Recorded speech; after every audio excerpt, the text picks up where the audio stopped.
Hello everyone, कैसे हैं आप सब। और आपका बहुत बहुत स्वागत है हमारे इस यूट्यूब चैनल जिसका नाम है जाबिश फिजिक्स। तो आज हम लोग क्लास 11th के कैलकुलस में हम लोग स्टडी करने वाले हैं इंटीग्रल कैलकुलस का। ठीक है, तो सबसे पहले इंटीग्रल कैलकुलस क्या होता है ये हम लोग समझेंगे। जैसे डिफरेंशिएशन हम लोगों ने पढ़ा, तो डिफरेंशिएशन में हम लोगों ने क्या किया था। हम लोगों ने डिफरेंशिएशन में ये किया था कि हम लोगों ने डिफरेंस का डिवीज़न किया था। ठीक है, तो जैसे इंटीग्रल कैलकुलस अभी हम लोग क्या पढ़ने वाले हैं, इंटीग्रल कैलकुलस।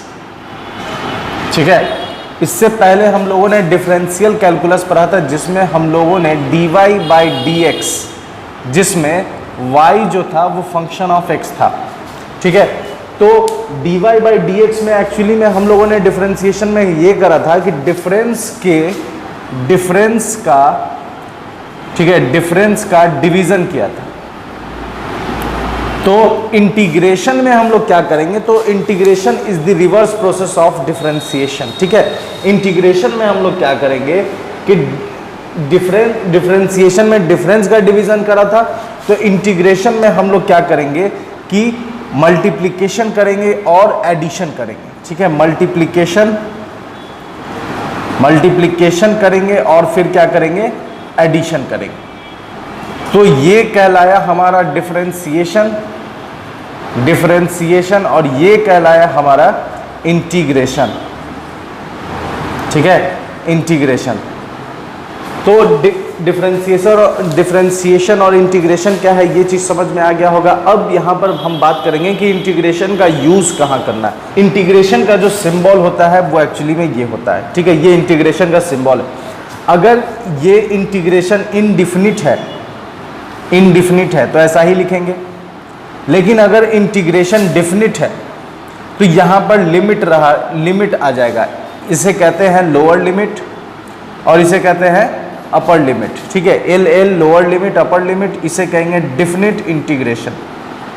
डिफिनिट, ये इनडिफिनिट है क्योंकि इसमें कोई लिमिट नहीं है, वो डिफिनिट है क्योंकि उसमें लिमिट लगा हुआ है। अब बात करते हैं कहाँ पर यूज़ करना है। तो यूज़ करने के लिए देखिए कि आपको इंटीग्रेशन वहाँ यूज़ करना है। जैसे मैं एक एग्जांपल बता रहा हूँ कि जैसे आपको दिया गया है कि ये एक पैरेललोग्राम है। ठीक है, ये एक पैरेललोग्राम है, तो आपसे इसका साइड A है, इसका साइड B है, इसका साइड C है और इसका साइड लेंथ D है। आपसे कहा गया कि आप इसके एरिया को निकालिए। आप इजीली निकाल सकते हैं। ठीक है, लेकिन अगर हम सेम चीज़ फिर से दें और कुछ इस तरह का बदलाव कर दें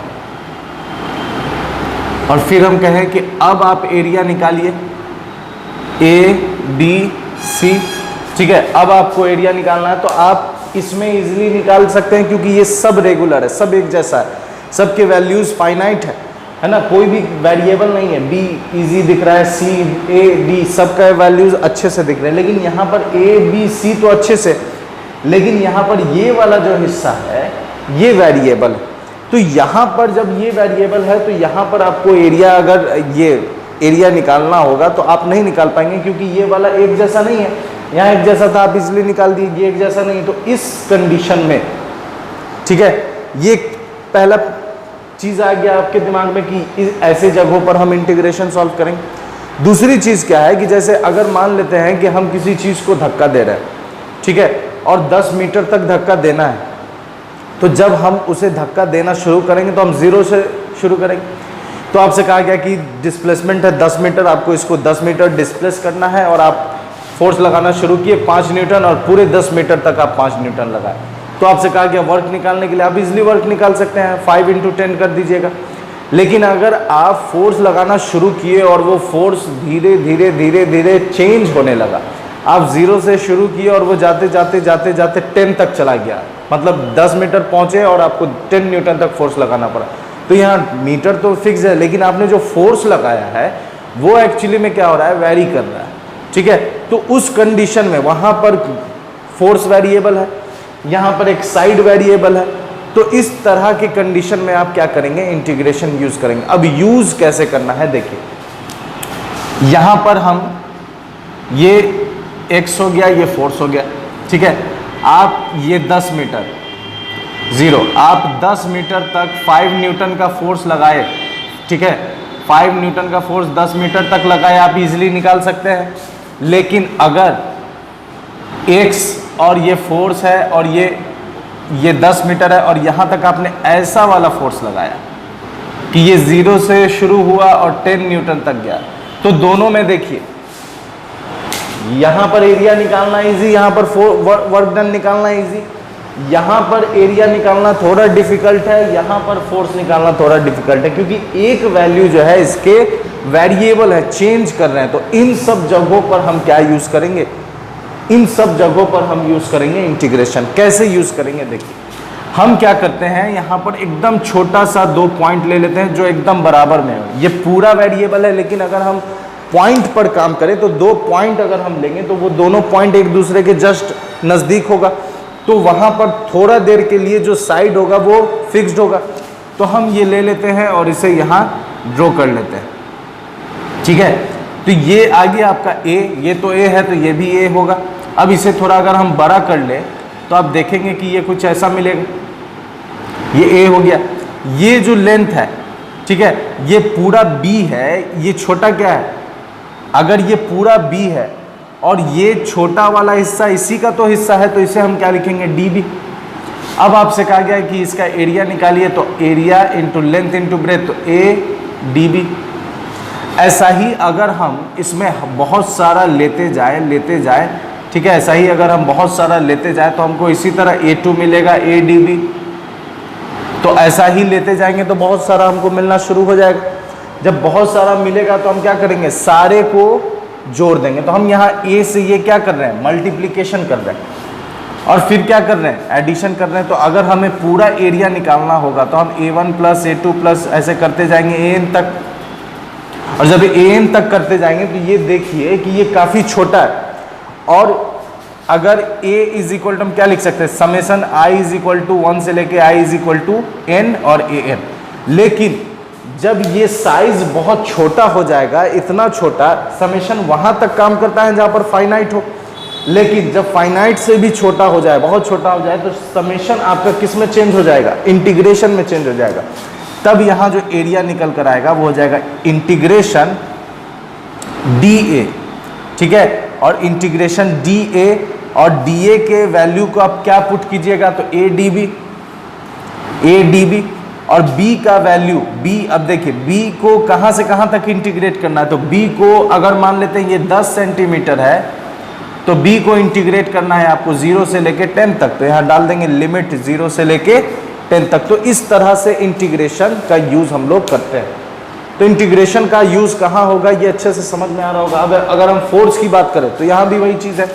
यहाँ पर अगर हम एरिया निकालें तो एरिया हो जाएगा लेंथ इंटू ब्रेथ, और लेंथ यहाँ पर 10 है और ब्रेथ यहाँ पर 5 है, तो ये 50 न्यूटन 50 जूल वर्क आ जाएगा। जो एरिया है वो क्या देगा, आपको वर्क देगा। तो वर्क निकल कर आ गया। लेकिन यहाँ पर क्या काम करेंगे, तो यहाँ पर सेम काम करेंगे, छोटे छोटे पार्ट का हम काम करेंगे, ठीक है, छोटे छोटे पार्ट का काम करेंगे और फिर उसे हम क्या कर देंगे, इंटीग्रेट कर देंगे। तो वर्क जो मिलेगा मेरा, अगर हम इसका वर्क निकालें तो वर्क भी मेरा स्मॉल, तो DW आ जाएगा क्या, F वेक्टर, और ये अगर स्मॉल है, ये एकदम स्मॉल है, DX है, तो F डॉट DX, ठीक है, F डॉट DX आ जाएगा।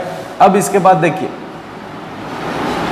DW आ गया कितना, F डॉट DX। अगर हम पूरा निकालने का काम करें तो दोनों तरफ हम क्या कर देंगे, इंटीग्रेट कर देंगे। कहाँ से कहाँ तक, तो 0 से लेके 10 तक हम इंटीग्रेट कर देंगे। तो इस तरह से हम इंटीग्रेशन का यूज़ करते हैं। जहाँ पर कोई एक क्वांटिटी वेरिएबल और आपको पूरी का पता करना हो तो हम यहाँ पर वहाँ पर इंटीग्रेशन का यूज़ करते हैं। अब यहाँ पर देखेंगे कि फॉर्मूलाज कैसे काम करते हैं इंटीग्रेशन का। तो यहाँ पर हम लोगों ने इंटीग्रेशन के फॉर्मूलाज लिख लिए हैं। ये बेसिक फॉर्मूलाज हैं और ये ट्रिग्नोमेट्रिक फॉर्मूलाज, ठीक है।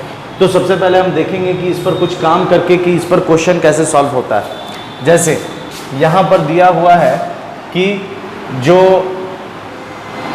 अगर आपको दिया हुआ है कि x स्क्वायर dx को इंटीग्रेट करना है, तो x स्क्वायर dx को अगर हम इंटीग्रेट करेंगे तो एक फॉर्मूला और है यहाँ पर, देखिए कि x to the power n dx का फॉर्मूला होता है x to the power n+1 by n+1। तो इस वाले फॉर्मूला को उससे कंपेयर कीजिए तो n के जगह आपको मिल जाएगा कि n की जगह वैल्यू कितना है, 2 है। तो n की जगह वैल्यू 2 है, तो इसे जब हम इंटीग्रेट करेंगे तो x n की जगह लिखेंगे 2 + 1 बाई 2 + 1, तो x to the power n x to the power 2 dx का इंटीग्रेशन जो होगा वो हो जाएगा x³/3। तो इस तरह से इंटीग्रेशन का काम हम लोग करते हैं। जैसे u + v, जैसे दिया हुआ 2x + v के जगह डाल दें अगर हम x, और इसे इंटीग्रेट करना है तो एक बार हम 2x के लिए काम करेंगे 2x dx, और एक बार हम x के लिए काम करेंगे x dx। अब देखिए यहाँ पर 2 कांस्टेंट है, कांस्टेंट होगा तो कांस्टेंट का को हम लोग बाहर निकाल लेते हैं। ये डिफरेंशिएशन में भी हम लोग काम करते थे, तो 2 बाहर x dx + x dx। अब देखिए x dx के लिए हम देखें तो फिर से ये वाला फॉर्मूला लगा देंगे, ये वाला x dx, x कुछ नहीं है, पावर तो 1 है, तो ये आ जाएगा x to the power 1 + 1/1 + 1 plus, और ये भी आ जाएगा x टू दी पावर 1 + 1/1 + 1, तो ये हो जाएगा 2x² + x² 2 से 2 कैंसिल हो गया, तो x² + x² 2। तो इस तरह से हम लोग इंटीग्रेशन पे काम करते हैं, ठीक है, इंटीग्रेशन का काम करते हैं। इसमें अगर देख लें कि अगर आपको डिफिनिट वाला जो बताया कि लिमिट अगर दे, जैसे मान लेते हैं यहाँ पर लिमिट दे दिया है 0 से लेकर 2 तक, तो अब हम 0 से लेकर 2 तक काम क्या करेंगे, हम यहीं पर 0 से डालेंगे 2, और फिर ये आगे जो सॉल्व होगा वो कैसे सॉल्व होगा देखिए। हम क्या करेंगे, इसमें से 1/3 बाहर निकाल लेंगे और x³ और कहाँ से कहाँ तक 0 से 2 तक, तो 1/3 अपर लिमिट पुट करेंगे, घटाएंगे लोअर लिमिट, अपर लिमिट इसी में पुट करेंगे x³ और उसी में माइनस कर देंगे, फिर इसी में लोअर लिमिट पुट करेंगे, तो ये हो जाएगा 1/3 और 2 टू दी पावर 8। 0 का स्क्वायर 0 होगा और 8 में से 0 जाएगा तो 0, तो ये आ गया 8/3। तो इस तरह से हम लोग काम करते हैं। अब यहाँ पर एक चीज़ समझें कि फिजिक्स में इसका यूज़ कैसे। तो फिजिक्स में हम लोगों ने वेलोसिटी के लिए पढ़ा था dx/dt, तो हमें वेलोसिटी मिला था। एक्सेलरेशन के लिए हम लोगों ने पढ़ा था dv/dt, तो ये डिफरेंशिएशन में था। लेकिन इंटीग्रेशन में अगर हम इंटीग्रेट करें, क्रॉस मल्टीप्लाई करें, तो v dt हो जाएगा। दोनों तरफ इंटीग्रेशन कर देंगे तो dx का इंटीग्रेशन x होता है, तो x = v dt। तो अगर देखिए डिफरेंशिएशन में वेलोसिटी था dx/dt, लेकिन जब इसे क्रॉस मल्टीप्लाई करेंगे तो हमें क्या मिलेगा, x क्या है, डिस्प्लेसमेंट है, v क्या है, वेलोसिटी, और dt क्या है, टाइम है। तो इस तरह से इसको जब हम इंटीग्रेट करेंगे तो हमें क्या मिलेगा, एक्सेलरेशन, ये डिस्प्लेसमेंट मिलेगा। सेम चीज़ अगर हम यहाँ करें, ठीक है, तो यहाँ पर आ जाएगा a, सबसे पहले क्रॉस मल्टीप्लाई करेंगे तो dv = आ जाएगा a dt, और दोनों तरफ इंटीग्रेशन का साइन, तो dv का जैसे dx का इंटीग्रेशन x होता है, dv का इंटीग्रेशन v हो जाएगा, और ये आ जाएगा a dt। तो यहाँ आप देख सकते हैं कि एक्सेलरेशन के लिए हम लोगों ने क्या करा, dv/dt, और वेलोसिटी और जब हम a इसी को क्रॉस मल्टीप्लाई कर इंटीग्रेट करेंगे तो मिलेगा हमें v = a dt। v क्या है, वेलोसिटी, a क्या है, एक्सेलरेशन, और dt क्या है, टाइम है। तो इस तरह से हम फिजिक्स में क्वेश्चंस, यहाँ फंक्शन दिया रहेगा a, टाइम के फंक्शन में दिया रहेगा, यहाँ वेलोसिटी भी टाइम के फंक्शन में दिया रहेगा, ठीक है। तो इस तरह से हम लोग इस पर क्वेश्चन सॉल्व कर सकते हैं। एक चीज़ और समझिए, जो ट्रिक हम बता रहे हैं, जैसे ट्रिग्नोमेट्रिक फॉर्मूला, आपको डिफरेंशिएशन का भी याद करना पड़ रहा है और फिर इंटीग्रेशन का भी याद करना पड़ रहा है। तो इसमें आपको करना ये है कि आपको बस एक फॉर्मूला याद कर लेना है डिफरेंशिएशन का, और इंटीग्रेशन का फॉर्मूला आप खुद ब खुद निकाल सकते हैं। जैसे देखिए, हम जानते हैं d sin x/dx, आपने फॉर्मूला याद कर लिया cos x, ये डिफरेंशिएशन का आपने फॉर्मूला याद कर लिया। तो अब आपको डिफरेंशिएशन का फॉर्मूला याद हो गया है, इसका मतलब आपने इंटीग्रेशन के भी फॉर्मूला को याद कर लिया। कैसे, इसी को जब हम क्रॉस मल्टीप्लाई करेंगे, ठीक है, क्रॉस, सबसे पहले क्रॉस मल्टीप्लाई कर दीजिए तो d sin x cos x dx हो जाएगा, और फिर दोनों तरफ इंटीग्रेट लगा दीजिए तो d, जैसे dx का इंटीग्रेशन x होता है उसी तरह d sin x का इंटीग्रेशन हो जाएगा sin x, और यहाँ आ जाएगा cos x dx। तो देखिए cos x integration cos x dx = sin x। तो इस तरह से सारे पर ये काम करता है, ठीक है। तो इस तरह से हर एक ट्रिग्नोमेट्रिक फॉर्मूला डिफरेंशिएशन का अगर आपको याद है तो आपने इंटीग्रेशन के भी फॉर्मूला को याद कर लिया, ठीक है। तो मेरे साथ बने रहने के लिए आपका बहुत बहुत शुक्रिया। अपना ख्याल रखें। गुड बाय एंड खुदा हाफिज।